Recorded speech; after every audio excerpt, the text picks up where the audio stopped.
하나님 말씀 보겠습니다. 신약성경 요한계시록 2장 8절부터 11절까지 말씀입니다. 서머나 교회의 사자에게 편지하라. 처음이며 마지막이요 죽었다가 살아나신 이가 이르시되 내가 내 환난과 궁핍을 알거니와 실상은 내가 부요한 자니라. 자칭 유대인이라 하는 자들의 비방도 알거니와 실상은 유대인이 아니요 사탄의 회당이라. 너는 장차 받을 고난을 두려워하지 말라. 볼지어다 마귀가 장차 너희 가운데에서 몇 사람을 옥에 던져 시험을 받게 하리니 너희가 10일 동안 환난을 받으리라. 내가 죽도록 충성하라. 그리하면 내가 생명의 관을 내게 주리라. 귀 있는 자는 성령이 교회들에게 하시는 말씀을 들을지어다. 이기는 자는 둘째 사망의 해를 받지 아니하리라. 아멘. 이는 살아계신 하나님의 말씀입니다. 아멘. 우리가 계속해서 요한계시록 말씀을 함께 보고 있습니다. 요한계시록 2장부터 3장까지 나온 소아시아 7교회를 함께 살피고 있습니다. 지난 시간에 우리가 에베소 교회를 살펴봤고 오늘 서머나 교회를 살펴보려고 합니다. 서머나 교회가 어떤 교회인지는 우리 성도님들께서 잘 아실 거라는 생각이 듭니다. 소아시아 7교회 가운데 책망이 없는 칭찬받은 두 교회 가운데 한 교회가 서머나 교회입니다. 그래서 이 서머나 교회와 관계된 말씀을 들을 때에는 우리 교회가 서머나 교회와 같은 교회가 되게 해달라고 하나님 앞에 기도하는 경우들도 많이 봤습니다. 그런데 이 서머나 교회가 어떤 교회인지를 우리가 정말 참되게 온전히 받아들이게 되면 그런 기도하기가 참 쉽지 않다라는 사실 또한 깨닫게 됩니다. 말씀을 나누기에 앞서서 혹시 이런 생각을 해보신 분들이 계실지 모르겠습니다. 요한계시록 2장과 3장에 나오는 이 소아시아 7교회의 이 순서가 왜 이럴까라는 생각을 혹시 해보신 분들이 계실까요? 지난번에 우리 김수영 목사님께서 설교하실 때 에서와 버두가 그렇게 설명을 했잖아요. 저는 잘 모르겠어요. 저는 그냥 앞글자 따서 외웠기 때문에. 근데 왜 그럴까? 혹시 생각을 해보신 분들이 계실지 모르겠어요. 우리가 성경이 하나님의 말씀이지만 그 성경이 어떤 그 당시의 시대의 상황을 전혀 반영하지 않고 기록되었다라고 생각하시는 분들이 종종 계셔요. 진공 가운데 마치 뚝 떨어진 말씀처럼 생각을 하는 경우들이 종종 있는데 그렇지 않습니다. 성경은 그 시대 속에서 역사 속에서 하나님이 주신 말씀이라는 사실을 우리가 놓쳐서는 안 돼요. 이 소아시아 7교회가 왜 이런 순서로 기록되어 있을까 편지가 이런 이유 때문에 그렇습니다. 그림이 보이시는지 모르겠어요. 저기 보면 지금 한 사람이 지금 글을 쓰고 있습니다. 편지를 쓰고 있죠. 저 사람이 누굴까요? 당연히 우리가 지금 보고 있는 사도 요한입니다. 근데 저기 지금 파란색으로 가운데 쪽에 보면은 반모섬이라고 돼 있죠. 거기가 지금 저 요한이 유배에 가서 글을 쓰고 있는 곳이에요. 이 요한계시록을 쓰고 있는 곳입니다. 그러고 나서 소아시아 7교회가 쭉 나오죠. 어떤 순서입니까? 그렇죠? 반모섬에서 가까운 순서로 기록되어 있어요. 반모섬에서 가까운 순서로 기록되어 있어요. 왜냐하면 이 편지가 회람의 목적으로 쓰여지기 때문에 그렇습니다. 그러니까 누군가에게 한 사람 한 사람에게 에베소에 하나 이렇게 보내는 것이 아니라 누군가를 통해서 보내면서 하나씩 떨궈주는 방식으로 전했다라고 볼 수 있어요. 그렇기 때문에 가장 인접한 부분부터 편지를 써내려가는 거예요. 자, 제가 왜 이 말씀을 드리느냐? 조금 전에 말씀드렸듯이 그 당시의 시대와 상황, 환경과 배경을 이해하면 우리가 성경이 무슨 말씀을 하고 있는지를 조금 더 정확하게 다가가실 수 있기 때문에 그렇습니다. 자, 오늘 서머나 교회는 그렇기 때문에 저 두 번째 기록되어 있는, 두 번째로 반모섬에서 가까운 곳에 있는 교회입니다. 자, 이 교회 어떤 교회라고 오늘 설명하고 있죠? 환난과 궁핍을 알지만 실상은 부유하다라고 말씀하세요. 이 교회, 환난과 궁핍이 가득한 교회다라는 거예요. 자, 우리가 이것을 궁핍이라는 부분에 좀 초점을 맞춰보면 이렇게 오해하실 수 있어요. 에베소와는 다르게 지난주에 살폈듯이 에베소라는 이 지역은 소아시아의 관문과 같은 곳이고 그렇기 때문에 상업의 중심지의 역할을 감당하는 부유한 대도시에 가깝다면 이 서머나는 한 읍이나 면 정도 되나 보다라고 생각하실 수 있는데 그렇지 않습니다. 이 서머나가 에베소보다는 작지만 그럼에도 불구하고 아주 부유한 도시였다라고 학자들은 이야기하고 있고 특별히 이 서머나라는 지역은 어떤 지역이냐면 소아시아에서 로마 황제를 숭배하는 신전이 제일 먼저 세워졌던 곳이다라고 학자들이 이야기를 합니다. 자, 신전을 세운다라는 것은 무슨 의미일까요? 신전을 세울 만한 자원이 있었다라는 거예요. 신전을 세울 만한 사람들이 있었다라는 겁니다. 그렇기 때문에 이것이 이 서머나라는 지역이 가난한 동네여서 상대적으로 경제적으로 낙후된 동네여서 그렇기 때문에 이 교회가 가난하고 궁핍하다라고 이해하시면 안 됩니다. 그럼에도 불구하고 이 서머나 교회를 향해서 서머나 교회를 편지를 쓰신 이 주님께서 뭐라고 얘기하시죠? 너희의 환난과 궁핍을 안다라고 얘기를 하고 계세요. 왜 그럴까? 왜 그럴까? 그 이유를 오늘 성경에서 우리가 볼 수 있는데요. 9절 말씀 한번 같이 읽어보겠습니다. 우리 9절 말씀 같이 한번 읽어볼게요. 성경책 보시고요. 내가 시작합니다. 내가 내 환난과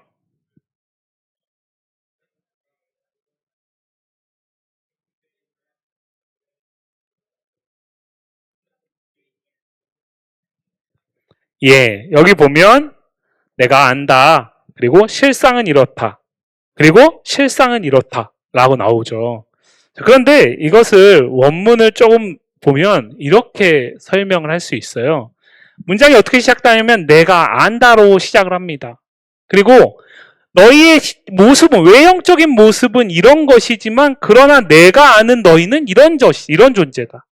그리고 너희를 지금 비방하는 유대인이 외형적으로는 스스로 유대인이라고 말하지만 그러나 그들을 내가 아는데 그들은 유대인이 아닌 사탄의 회당이다 라고 말을 하고 있어요.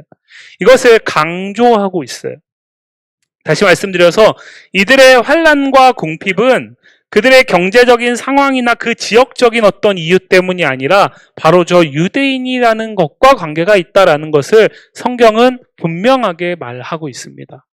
자, 왜 그럴까요?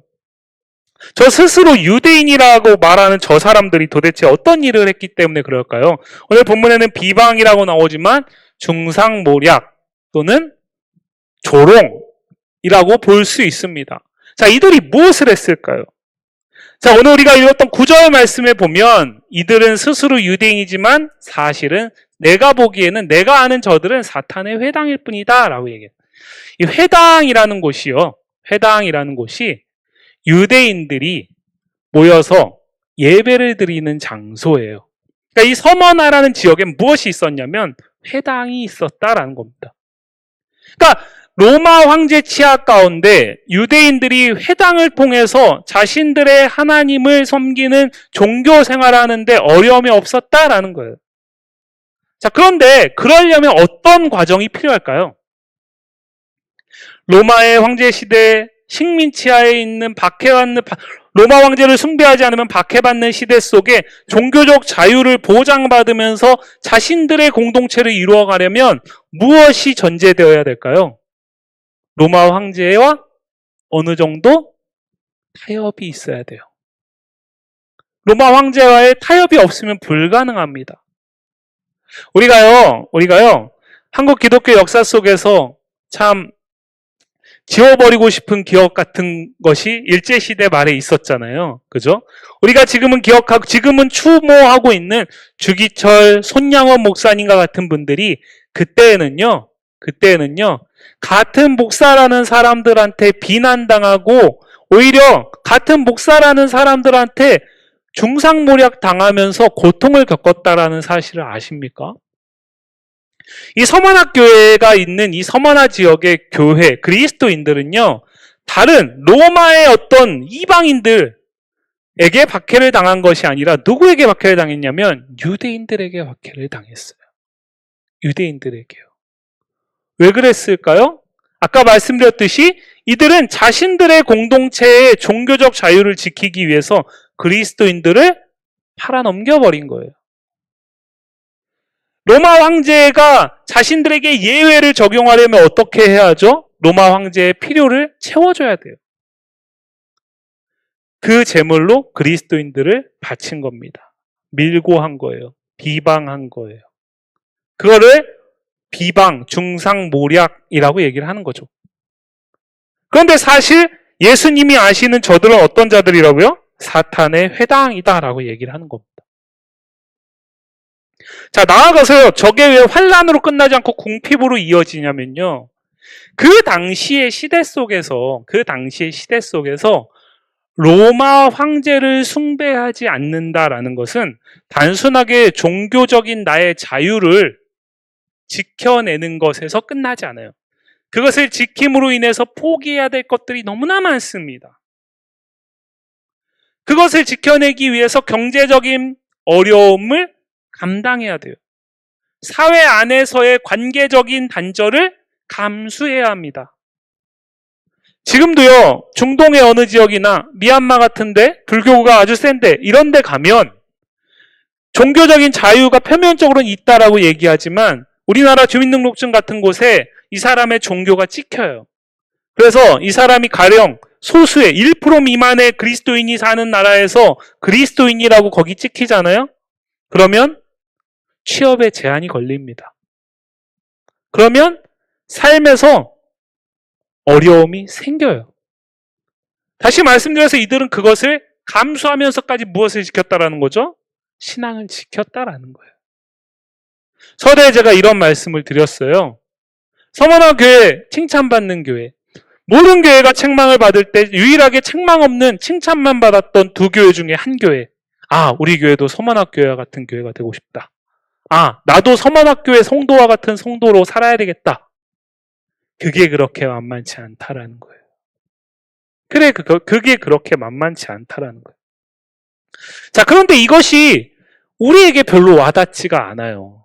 왜냐하면 우리가 오늘 예배하러 오고 예수를 믿고 하나님을 경외함에 있어서 그것이 우리의 경제적 박해나 어떤 환란으로 직접적으로 다가오지 않아요.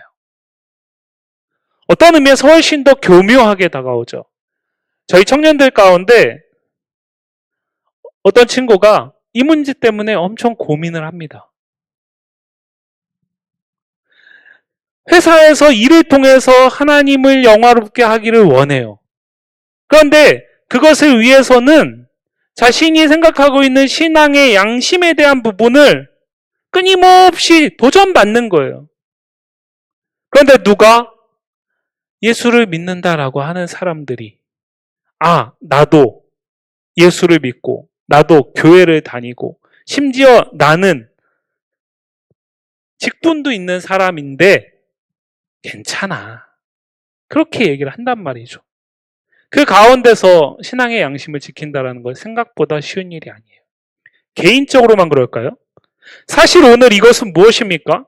유대 공동체가요, 로마라는 황제로 대표되는 로마라는 국가를 자신들의 하나님과 바꿔버린 거예요. 표면적으로 자신들이 지켜내야 할 신앙의 자유, 회당이라는 이 공동체 조직을 위해서요. 그렇다면 이것은 국가주의적인 모습과 연결이 될 수 있어요. 자, 유대인들이 왜 그렇게 했을까요? 아마 그들은 로마 황제와 타협하지 않으면 자신들의 회당이 존재하지 못할 것이다 라고 생각했을 거예요.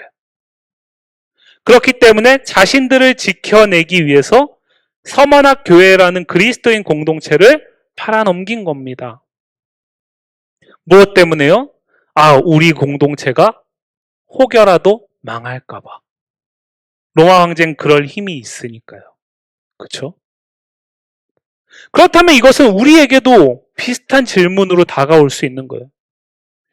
여러분, 제가 참 안타까운 것 중에 하나가 뭐냐면 언제부터인가 우리가 너무나 쉽게 교회가 망한다라는 얘기들을 너무 쉽게 하는 것 같아요.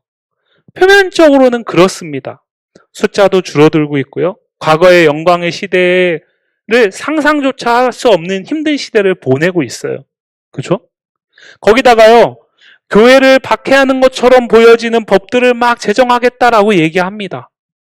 그죠? 그거 되면 큰일 난다라고 생각하는 사람들이 점점 많아지고 있어요.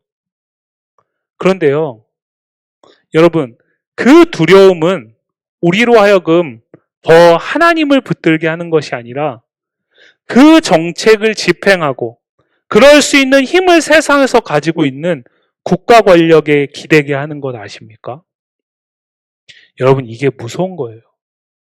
왜냐하면 이 요한계시록에 나오는 바벨론이라고 표현되어 있는 로마로 대표되는 이 나라는 인류 역사 속에 언제나 있었거든요.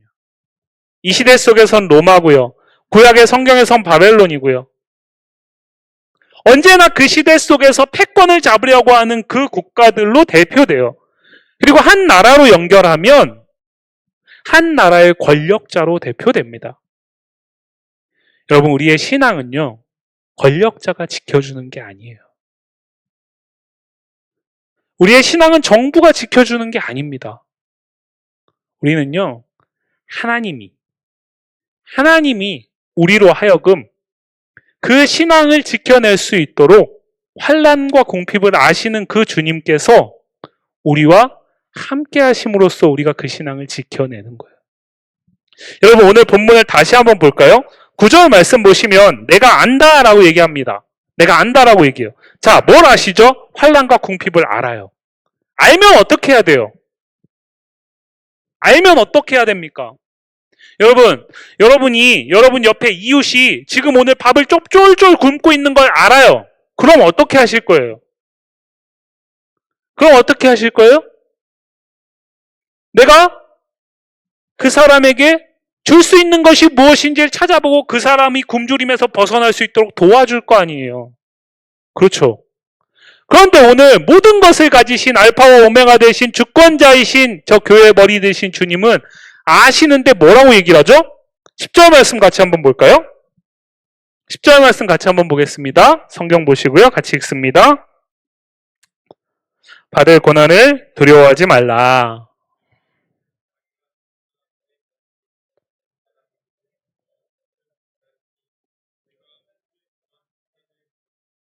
내가 죽도록 충성하라. 그리하면 내가 생명의 관을 내게 주리라. 아멘. 뭐라고 얘기를 하죠? 아시는 분이 뭐라고 얘기합니까?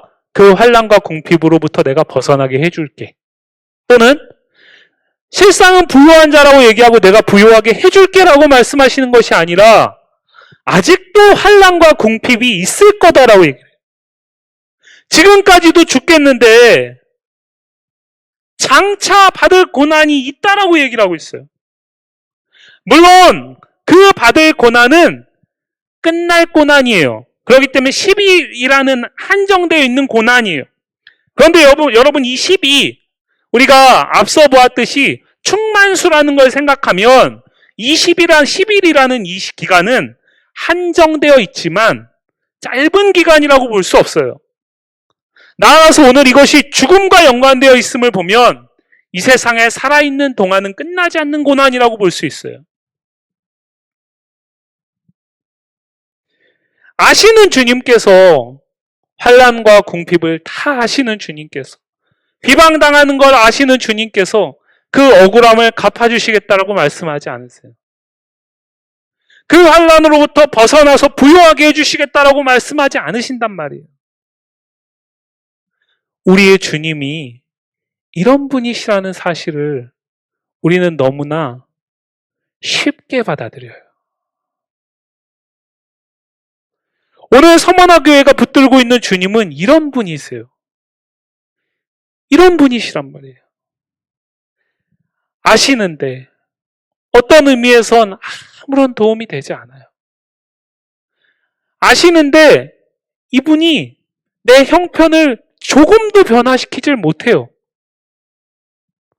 그럼에도 불구하고 이분이 아시기 때문에 이들에게 소망과 위로가 있다라는 사실을 10절 말씀을 통해 우리는 다시 한번 볼 수 있어요. 10절 말씀 보시면 이렇게 얘기를 하죠. 장차받을 고난을 두려워하지 말라. 볼지어다 마귀가 장차 너희 가운데서 몇 사람을 오게 던져 시험을 받게 하리니 너희가 10일 동안 환난을 받으리라. 내가 죽도록 충성하라. 그리하면 내가 생명의 관을 내게 주리라. 하나하나 보겠습니다. 이 10일이라는 사실을 조금 초점을 맞추시면 10 자체가 주는 의미도 있지만 계시록 첫 시간에 이런 말씀을 드렸어요. 요한계시록은 구약의 여러 부분들을 전제로 하고 있다. 자, 10. 자, 수요예배 정도 오시는 성도님들이면 아실 수 있을 것 같아요. 10 하면 어디가 생각나십니까? 10. 11. 어디가 생각나죠?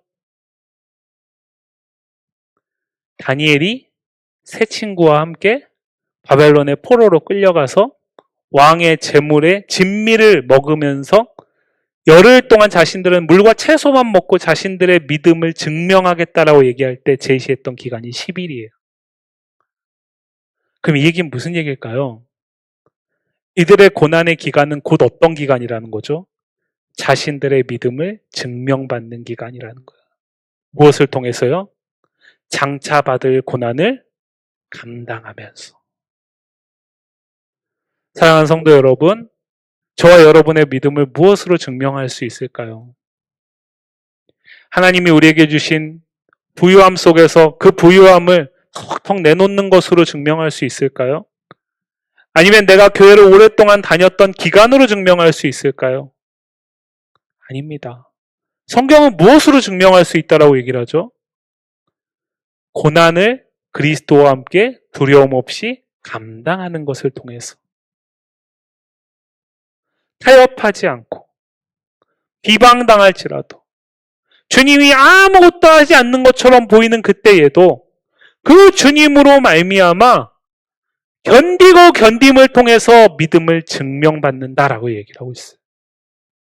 2주 전에 예수의 나라에 동참하는 것은 무엇이라고 얘기를 했죠? 그의 환난과 참음에 동참하는 것이다. 저와 여러분이 어떻게 우리가 그리스도인이라는 사실을 증명할 수 있을까요? 그리스도의 모습을 드러낼 때에만 증명되는 거예요. 그리스도가 어떻게 하셨는데요? 십자가에서 환난당하시고 참고 죽기까지 견디심으로써 자신이 메시아이심을 증명하셨잖아요. 그 길을 걷는 겁니다. 그 길을 걷는 거예요. 나아가서 오늘 이 말씀은 구약의 이사야서에서 바벨론 포로로 이제 끌려갈 것이다 라고 말씀하셔서 절망 가운데 잡혀있는 이사야 시대 이스라엘 백성들에게 이사야 40장부터 66장까지의 위로와 소망의 말씀 속에 하나님께서 집중적으로 하시는 말씀이 있어요. 그게 무엇이냐면 너는 두려워하지 말라. 내가 너와 함께한다. 그 중에 한 구절 볼까요? 넘어가겠습니다. 이사야 44장 6절 말씀 한번 보겠습니다. 이사야 44장 6절 같이 봅니다. 이스라엘의 왕인 여호와 이스라엘의 구원자인 만군의 여호와가 이같이 말하노라. 나는 처음이요 나는 마지막이라. 나 외에 다른 신이 없느니라. 오늘 본문 8절 보실까요? 서머나 교회 사자에게 편지하라. 처음이며 마지막이요 죽었다가 살아나시니가 이르시되. 처음이요 마지막은 하나님의 주권을 말합니다. 하나님의 절대 주권을 말하는 게 맞습니다. 이 세상을 절대 주권으로 다스리시는 분이 하나님이시라는 거죠. 그런데 구약 성경에서도 이 표현이 그대로 쓰이고 있다는 게 중요해요. 사도 요한은 그것을 염두하고 지금 인용하고 있어요. 인유하고 있습니다. 자, 저 말을 한 다음에 44장 8절에 가면 이렇게 얘기를 해요. 같이 한번 읽어보겠습니다. 그러니까 너희는 두려워하지 말며 겁내지 말라. 내가 예로부터 너희에게 듣게 하지 아니하였느냐? 알리지 아니하였느냐? 너희는 나의 증인이라.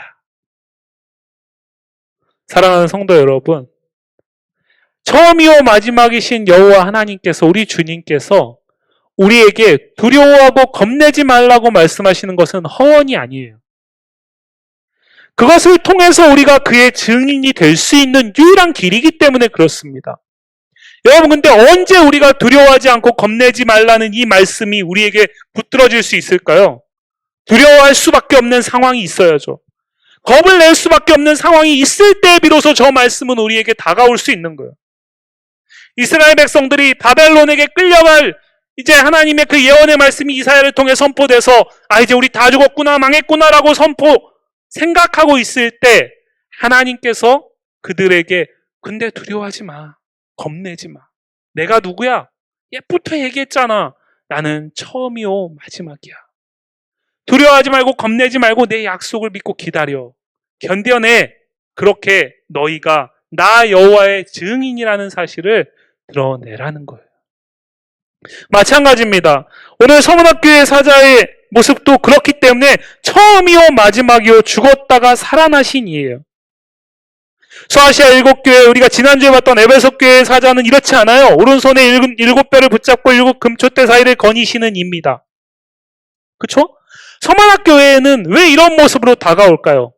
지금 이들이 이 죽었다가 살아나신 처음이요 마지막이 되신, 그렇기 때문에 그를 신뢰하고 그에게 신실하게 붙들릴 때에 두려움 없이 겁내지 않고 견뎌낼 수 있는 그 하나님의 놀라우신 은혜가 필요한 교회이기 때문에 그래요. 왜요? 지금 이들은 그 하나님을 믿고 그 주님을 신뢰하면서 신실하게 믿음을 지켜온 교회이기 때문에 그렇습니다. 오늘 보면 10절 말씀에 보면 하나님은 이 교회의 주님은 두려워하지 말라라고 먼저 얘기를 해요. 그 다음에 뭐라고 얘기를 하죠? 죽도록 충성하라고 얘기를 해요. 충성이 뭡니까? 서문학 교회에게 맡겨진 일들을 열심히 감당하라는 겁니까? 그럴 수도 있죠. 그런데 이것은 신실하라는 거예요. 유대인과 같이 타협하지 말고, 그래서 사탄의 회당이 되어버리지 말고 교회답게 하나님 앞에 부끄럽지 않게 교회의 정체성을 신실하게 지켜내라는 거예요. 그러면 어떻게 된다고요? 생명의 관을 내게 주리라. 하나님이 승리를 보증하시고 승리했다라고 선언하시겠다라는 거예요. 그런데 오늘 11절 말씀을 보시면 이기는 자에게 어떤 복을 주시죠? 둘째 사망의 해를 받지 않는다라고 얘기를 해요. 둘째 사망이 뭐죠? 요한계시록 20장에 이 표현이 다시 나오는데 넘어가겠습니다. 20장 보시면 20장 4절과 6절 보시면 이렇게 얘기합니다. 같이 한번 읽어볼게요. 또 내가 보좌들을 보니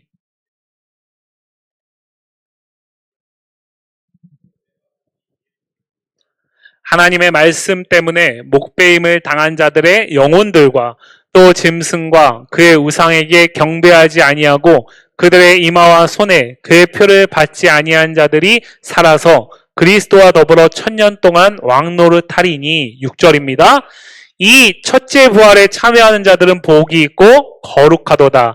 둘째 사망이 그들을 다스리는 권세가 없고. 그죠? 어떤 자들이요? 예수를 증언함과 하나님의 말씀 때문에 목배임을 당한 자들의 영혼들과 또 짐승과 그의 우상에게 경배하지 아니하고 그들의 이마와 손에 그의 표를 받지 아니한 자들이, 한마디로 신실한 자들이, 충성된 자들이, 죽기까지 믿음을 저버리지 않은 자들이 어떻게 된다고요? 둘째 사망의 해를 당하지 않아요. 오늘 서문학교에게 약속하신 이 둘째 사망의 해는 이것입니다. 여러분, 근데 이것은 우리가 너무나 당연하게 생각해왔던 구원에 대한 생각들을 송두리째 흔들어 놓고 있어요. 지금 이 말씀을 누구에게 주는 거죠? 예수 믿지 않는 이방인들에게요? 아니에요. 누구에게 주는 거예요? 교회에게 주는 거예요. 교회의 머리 되신 주님께서 교회에게 주시는 거예요. 왜 주십니까? 교회의 성도들을 위로하고 그들이 소망 가운데 견디게 하기 위해서요. 그런데 그렇게 보면 이게 무슨 얘기죠? 예수 믿고 구원받는다라는 것이 내가 어느 순간 몇 날 몇 시에 구원파와 같은 논리로 나는 예수를 그때 믿었으니까 나는 이제 천국행 티켓 끊었다라는 것이 얼마나 유치하고 말도 안 되는지를 볼 수 있는 거예요. 왜요? 이 말씀을 누구에게 주는 거니까요? 교회에게 주는 거니까. 교회에게 주는 거니까. 신실함은 어느 한순간에 끝나지 않는 거거든요. 10일 동안 믿음이 증명되는 그 모든 시간들 속에서 신실해야 되는 거예요. 사랑하는 성도 여러분, 우리는 지금 그 시간을 보내고 있어요. 여러분, 무엇으로 우리의 믿음을 우리가 하나님 앞에 보일 수 있을까요?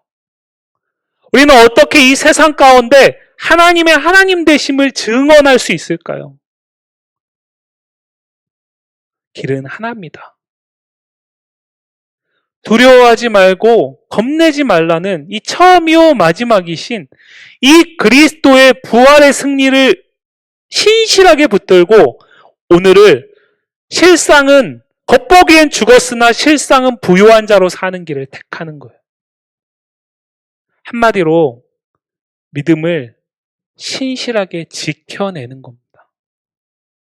여러분, 이 서머나 교회가 지금 터키에 있을까요?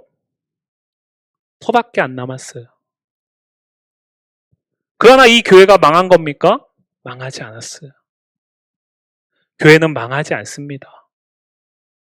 교회는 어떤 정책 때문에, 어떤 법 때문에, 어떤 사람 때문에 망하지 않아요. 교회는 주님의 것이에요. 여러분, 오늘 설교 제목이 제가 이렇게 정했어요. 내가 너희를 안다. 여러분, 교회 머리 대신 주님께서 우리를 안다라는 사실이 얼마나 중요한지 아십니까? 우리가 이 사실을 놓치게 되면 우리는 우리의 방법으로 하나님을 영화롭게 하기 위해서 오늘도 발버둥 치고 있을 거예요. 그런데요, 교회 머리이신 주님께서 우리의 형편을 아신대요. 교회 머리이신 주님께서 우리가 신실하게 주님이 걸어가신 그 길을 걸어가려고 오늘도 그 길 가운데 서 있는 것을 아신다라는 거예요. 비록 연약하고 비록 부족하지만 과거의 영광의 시대를 우리가 더 이상 돌아보지 않아도 되는 이유는 주님이 오늘도 우리를 아시기 때문이에요.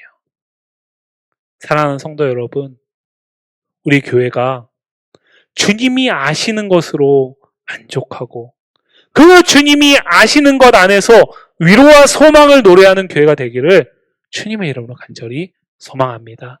기도하겠습니다. 하나님 감사합니다. 하나님,